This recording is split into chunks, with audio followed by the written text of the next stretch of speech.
এবার তবে কি করবি লোকনাথ? সাঁতরে পার হলে হয় না? তুই আর আমি গ্রামে থাকতে তো কত পুকুর এপার আর ওপার করেছি, কিন্তু সে তো পুকুর, এ তো নদী লোকনাথ। আর মধ্যে কেমন ভূত বলছে দেখ।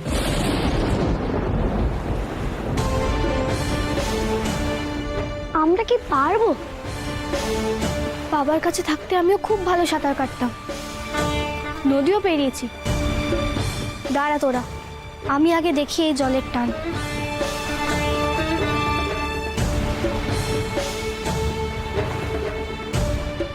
ভাই বাঁচা! দিদি, দিদি, আর একটু হলে তো স্রোতের টানে ভেসে যাচ্ছিলে। তুমি যে বললে ভালো সাঁতার জানো। এই জলের যা টান, তাতে ভালো সাঁতার যেন লাভ নেই রে বেনি। উফ, তোরা না থাকলে আজ আমি তলিয়েই যেতাম। এ তো বর্ষা শেষের জোয়ারের নদী, এই নদী সাঁতরে বেরোনো অসম্ভব। আমরা পারবো না রে। নদীর জল তো কেমন ফুলে ফেপে উঠেছে।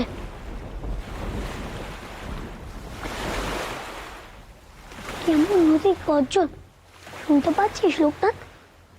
সেই জন্যই মনে হয় কোনো নৌকো নেই। এই ভরা জোয়ারের জলে তো নৌকো টানাও বিপজ্জনক। আচ্ছা, ভাটার সময় তো জল কমে যায়, তখন যদি আমরা নামি? সে তো তবে বিকেলের পরে, তখন নদীতে ভাটা আসে। বেশ তো, তবে তখনই যাব, নৌকো পাবো। লোকনাথ, এই বেলাটা বরঞ্চ গাছের তলায় বসি। কতক্ষণ অপেক্ষা করতে হবে, কিন্তু মাঝে আমায় সূর্য অস্তের আগে সেখানে পৌঁছতে বলেছে। ও কয়েল দিদি, কিছু একটা উপায় বের করো না তুমি। আয় আমার সঙ্গে, দেখি কি করা যায়।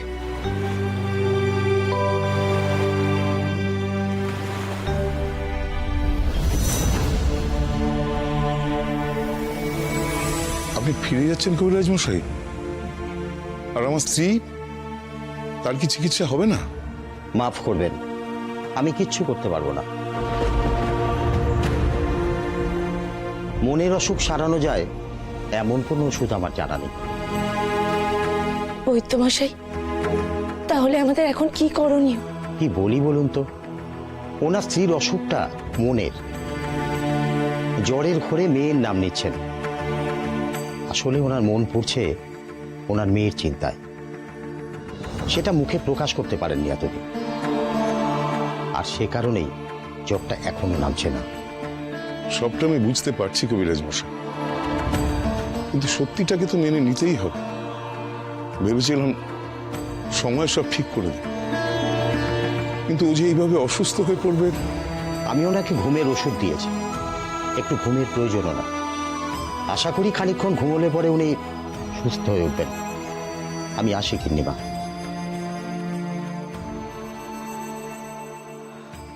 শুনুন, আজ পদ্মর বাড়ি যাব ভেবেছিলাম। জমিদার মশাই রাঘবের বিয়ের দায়িত্ব আমার উপর দিয়ে গেছেন, কিন্তু আপনার স্ত্রীর এই অবস্থা, ওনাকে এখন এইভাবে ছেড়ে। ওই নিয়ে আপনি ভাববেন না গিন্নিমা। আমার মেয়ের আদেশ আমাকে পালন করতেই হবে। ছোট জমিদার মশাইয়ের বিয়ের ব্যবস্থা না করা অবধি তো আমার শান্তি নেই। কিন্তু কিন্তু উনি, ওকে দেখভাল করার লোক তো রইলই। চলুন আমরা সকাল সকাল গিয়ে কথাবার্তাগুলো বলে আসি বিয়ের। কিন্তু আমরা গিয়ে বললেই ওনারা বিয়ের জন্য রাজি হবেন কিনা জানি না। ভাববেন না, আমি গিয়ে ওনাদের অনুরোধ করব, ওনারা নিশ্চয়ই বুঝবেন। চলুন গিন্নিমা, শুভ কাজে দেরি করা ঠিক নয়।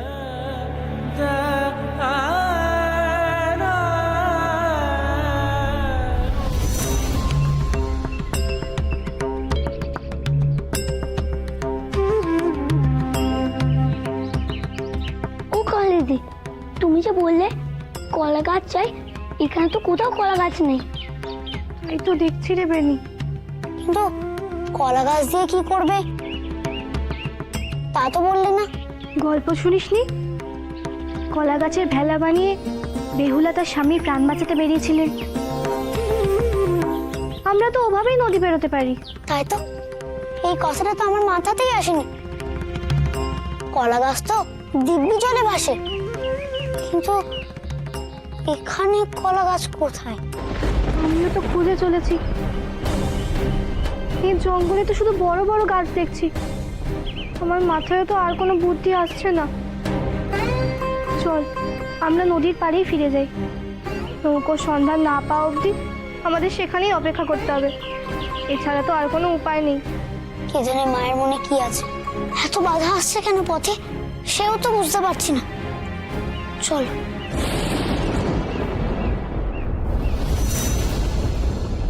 অসম্ভব, কোনো উপায়েই এ বিয়ে সম্ভব নয়।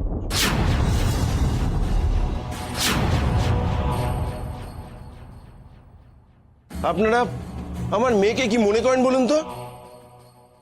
সে কি এতটা অবহেলার পাত্রী? আপনারা যে রাঘবের সঙ্গে ওই ডাকাতের মেয়ের বিয়ে দিয়েছেন সে খবর আমি জানি। এরপর আর কোনো কথারই অবকাশ থাকতে পারে না। দয়া করে আপনারা এখন এখান থেকে আসুন। আপনারা ভুল করছেন।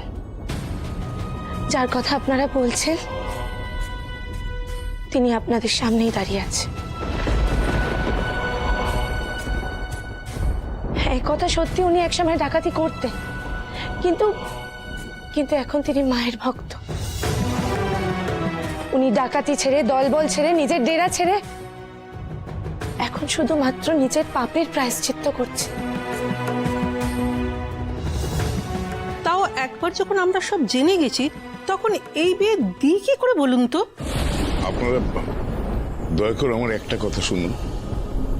আমার মেয়ে করালি, সে নিজেই চায় এই বিয়েটা হোক। সেই যখন জানতে পারে তার স্বামী অন্য একজনের বাগদত্ত, সে স্বেচ্ছায় চলে যায়। আপনারা দয়া করে বিশ্বাস করুন, আমার মেয়ে কোনোদিন তার অধিকার প্রতিষ্ঠা করতে এখানে আসবে না। গিন্নিমা, আপনি ওনাদের পরিস্থিতিটা একটু বোঝান। কোন অবস্থায় আমার মেয়ে ছোট জমিদার বাবুকে বিয়ে করতে বাধ্য হয়েছিল বললে ওনারা নিশ্চয়ই বুঝতে পারবেন। আমার দেওরের সাথে ওনার মেয়ের বিয়ে দেওয়া হয়েছিল, এ কথা সত্যি, কিন্তু সে তো কেবলমাত্র নিয়ম রক্ষার বিয়ে। আমার দেওরের প্রাণ বাঁচাতে এই বিয়ে দেওয়া হয়েছিল। আর আমি তো লোকনাথকে নিয়ে রাঘবের জন্য পদ্মকে চাইতে এসেছিলাম, কিন্তু আপনারাই ফিরিয়ে দিয়েছেন। তাই করালি বাধ্য হয়ে তার বাবার পাপের প্রায়শ্চিত্ত করতে ও রাঘবের প্রাণ বাঁচাতে বিয়েটা করে। কিন্তু সে কি জানতো না রাঘবের বিবাহ স্থির হয়ে আছে? সব জানতো, আর এও জানতো রাঘব কোনোদিনও তাকে মন থেকে মেনে নেবে না। সেই জন্য বিবাহের পরের দিনই সে চলে যায় জমিদার বাড়ি ছেড়ে। মাফ করবেন, বড়দের মাঝে কথা বলছি, কিন্তু এমন করে কি একটা মেয়ে নিজের স্বামীকে চিরটা কালের জন্য ছেড়ে চলে যেতে পারে? সে তো ফিরে আসতেই পারে, নিজের অধিকার দাবি করতেই পারে। আসবে না, আমি তাকে চিনি পদ্ম। আর পদ্ম, রাঘব শুধুমাত্র তোমাকেই ভালোবাসে। স্ত্রী হিসাবে সে তোমাকেই পেতে চায়, তাই তোমার জায়গা সে কাউকে দিতে চায়নি। আর সেই কারণেই সে করালিকে বাড়ি ছেড়ে চলে যেতে বলেছিল। স্বামীর আদেশ পালন করতে করালি তার এক ভাই লোকনাথের হাত ধরে সাধনার পথে বেরিয়ে পড়ে। কিন্তু সে তো পরেও ফিরে আসতে পারে। তাকে ফেরাতেই তো আমি, আমার স্ত্রী এবং স্বয়ং জমিদার বাবু পথে বেরিয়েছিলাম। কিন্তু পথেই সে আমাকে স্বপ্নে জানায় সে আর কোনোদিন ফিরবে না। ছোট জমিদার বাবুকে আবার বিয়ে করতে বলে। আমি আমার মেয়ের কথা রাখতেই আপনাদের কাছে এসেছি। দয়া করে আমাদের ফিরিয়ে দেবেন না। এসব স্বপ্নের কথা আমি মানি না। এক দোজবরের সঙ্গে আমি আমার মেয়ের বিয়ে দেব না। আপনারা দয়া করে এখন আসুন।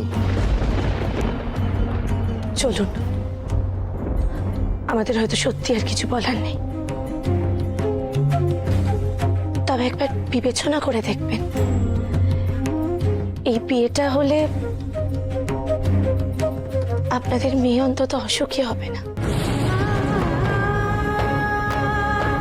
আসি, চলুন।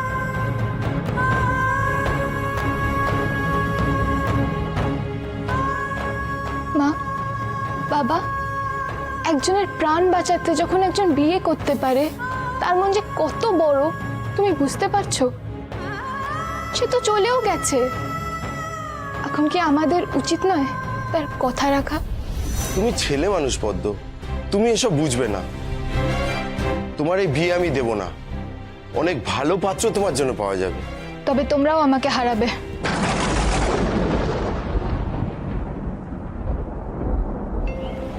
জঙ্গলে কলা গাছ খুঁজতে খুঁজতে তো অনেকটা সময় হয়ে গেছে। করালি দিদি, ওই দেখো, সূর্য অস্ত তো হয়ে এলো, আর সূর্য অস্ত হওয়ার আগে আমাকে মায়ের কাছে পৌঁছতেই হবে। কই, চলে তো এখনো ভাটা এলো না, সূর্য তো ডুবে যাচ্ছে। তবে কি আমি মায়ের কথা রাখতে পারবো না? কাল মা কেমন তোকে ডাকছে আর পথ করে দিতে পারছে না। একবার ডেকে বল না, যদি কিছু উপায় বের করে দেয়। তুই যে বলেছিলিস মায়ের কাছে না পৌঁছানো অবধি তুই লোকনাথকে মায়ের ধ্যান করতে দিবি না। তো ওই পেয়ে বলেছিলাম, এখন তো গুরুত্ব মনে যে আমাদের পথ দেখাবে। মা ছাড়া তুই কি বলো? তুই মাকেই বল আমাদের বিপদের কথা।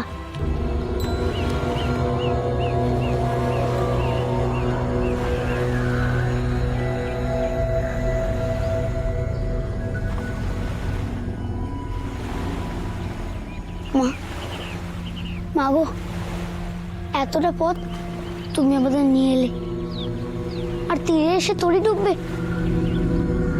আমরা যে তোমার কাছে কিছুতেই যেতে পারছি না। মা, ওখানে যাওয়ার পথ করে দাও মা, পথ করে দাও।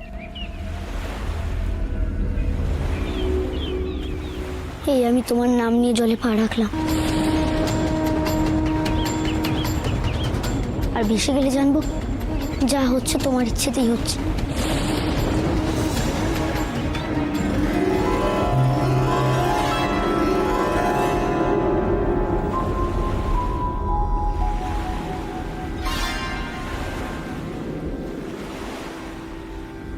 তোমরা এসো আমার পিছু পিছু।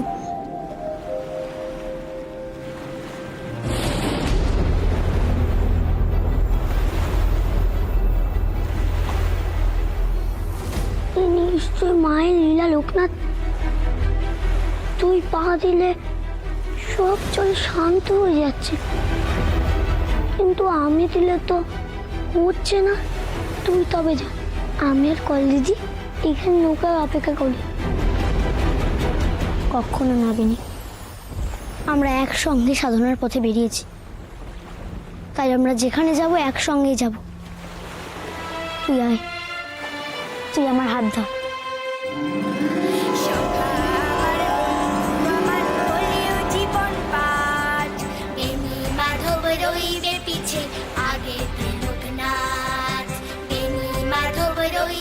কল দিদি, তুমি আমার হাত ধরো।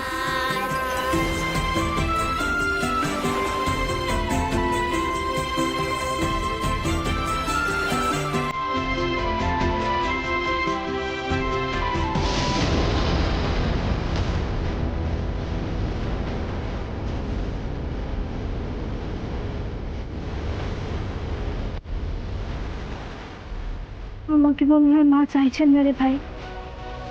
আমি তো অতি অভাগী, ডাকাতে নিয়েছিলাম, তাই স্বামীর ঘরেও ঠাঁই মেলেনি। আর আমি তো তোদের সাধনার সঙ্গীও নই, তাই হয়তো আমি এই নদী পেরোতে পারছি না। আমি তোমায় দিদি বলে রেখেছি কল দিদি। ভাই মায়ের কাছে যেতে পারে, তাহলে দিদি কেন যেতে পারবে না? এসো, তুমি আমার হাত ধরো।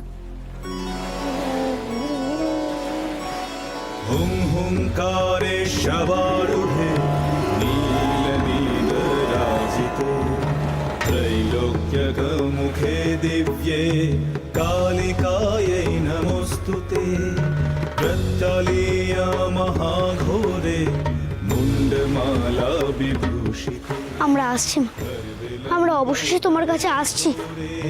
कालिकायै नमोस्तुते नवयौवन सम्पन्ने सगज कुम्भपस्थाने माणेश्वरी शिवे शान्ते कालिकायै नमोस्तुते। আমি ভেবেছিলাম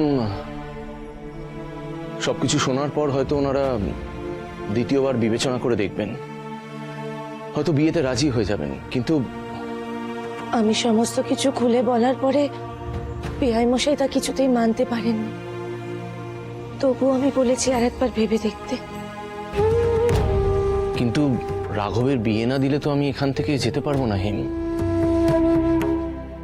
আমি সত্যিই জমিদারি থেকে মুক্তি পেতে চাই, মায়ের সেবা করতে চাই। জমিদার মশাই, ছোট জমিদার মশাইয়ের হবু শ্বশুর মশাই এসেছেন।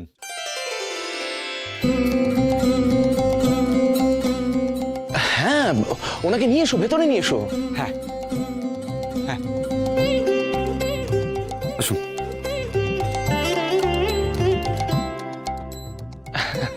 আসুন আসুন আসুন, ভেতরে আসুন, ভেতরে আসুন। এই তো বলুন।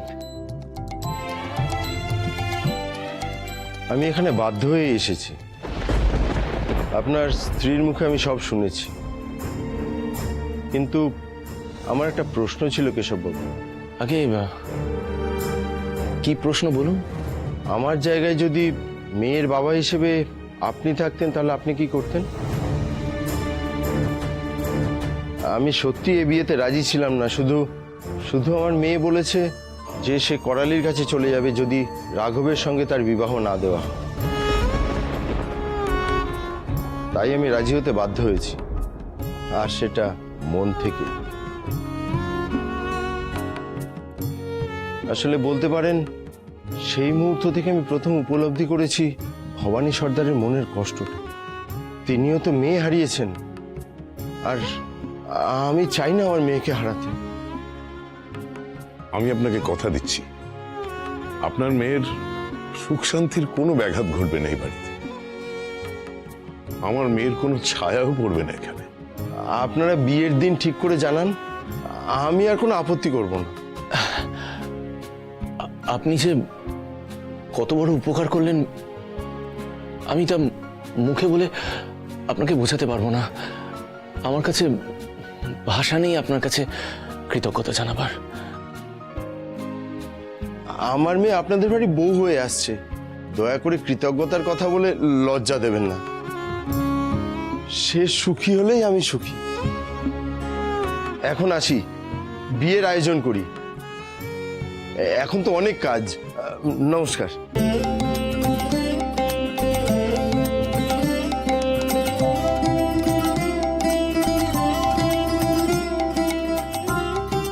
আমি দিন রাত এক করে মাকে ডেকেছিলাম।